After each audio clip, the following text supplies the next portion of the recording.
Yeah, so vindication for the South Africa team, I feel, after that result against England. They came out on top 27-13, and that was with a couple of men down. So, yeah, a good performance from South Africa again. And you've got to say they've been the most consistent team over the autumn internationals. Of course, they had a couple of losses to the number one and number two in the world, Ireland and France. But I really feel like they put in a solid performance week in, week out, and they deserved the result against England. Yeah, not a perfect performance, but good team spirit, especially when they went a man down again. Another red card, and then they had a yellow card as well. England had a yellow too.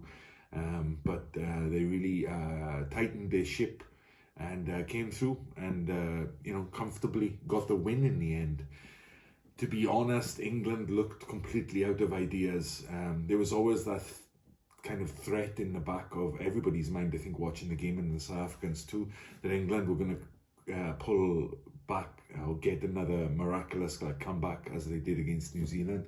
But that never materialised, and honestly, I think that was a one-off because England just looked devoid of any kind of attacking thought throughout the game. And yeah, South Africa was pretty comfortable in the end. They didn't really have to do a lot. They just did the basics well.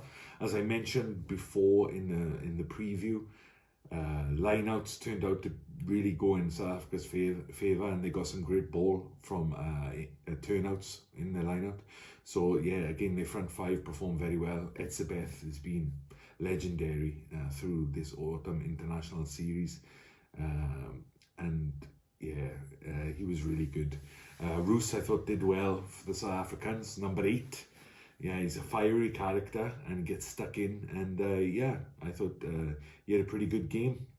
So he's definitely one that he's going to be considered for the World Cup squad. Yeah, so let's get into the game. It was a solid start, I guess, from both teams. They both had a couple of attacks, some pretty good phase play. 2 missed penalties from Farrell, very out of character for him. Itoje looked fired up before the match, and he started very well. I think Etzebeth kind of realised that and upped his game as well to try and match him. Villy Leroux just looked smooth from the start. He had a couple of questionable kicks, but yeah, I just really like his play, and very direct from South Africa. Roos seemed to be involved in everything for the first 15 to 20 minutes. Trying to counteract, trying to turn over ball, be powerful and strong in the tackles, and he was just being a nuisance, really, a good back rower.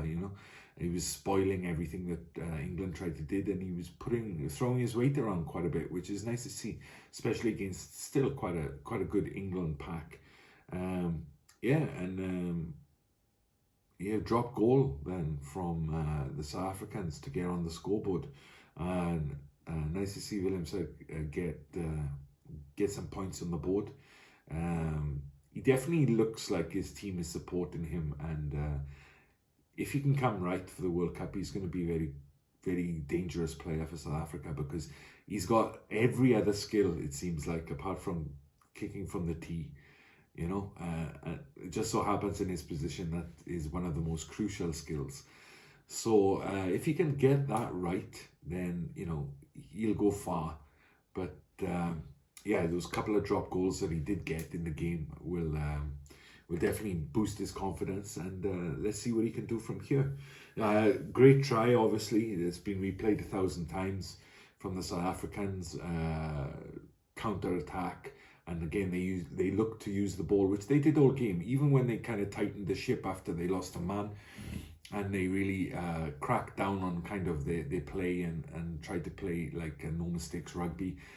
Even then, they were still looking for the counter-attack when it was on, and they're still trying to find the perfect balance, I think, between the kind of strong set-piece game and counter-attacking style, which we've seen them develop over this past month.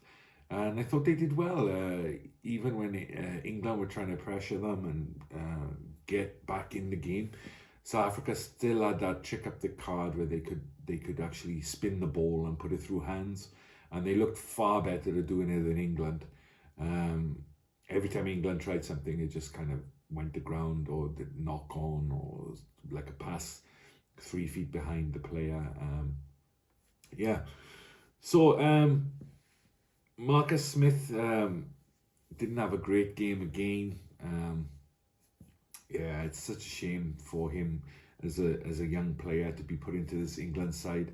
And skipping ahead a little bit, but to be honest, after the card, it was on the onus was on England to kind of try and get back in the match, and they never really looked like they could. So the game was over really with like 30 minutes to go in my eyes.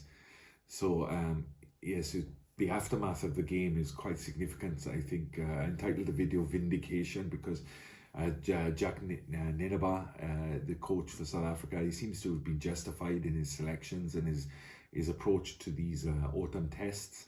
And Eddie Jones hasn't, and quite the opposite. Based on that performance, I mean, he's lucky to still have his job.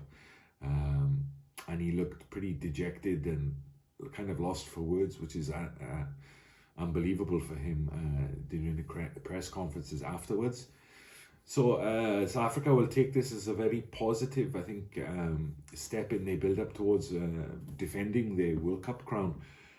England really need to do some soul searching in order to find a direction. They look directionless, I think is the best word to describe them. But yeah, great vignettes of fantastic play from South Africa again. The red card is an issue, so they're definitely going to have to tighten up on discipline, because I don't think they can argue with the red card. Actually, it was reckless, and he deserved to go. So South Africa on the rise, and England on the downs.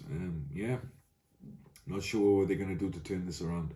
They need something. They need a bolt of lightning for something from somewhere. Otherwise, they're kind of done.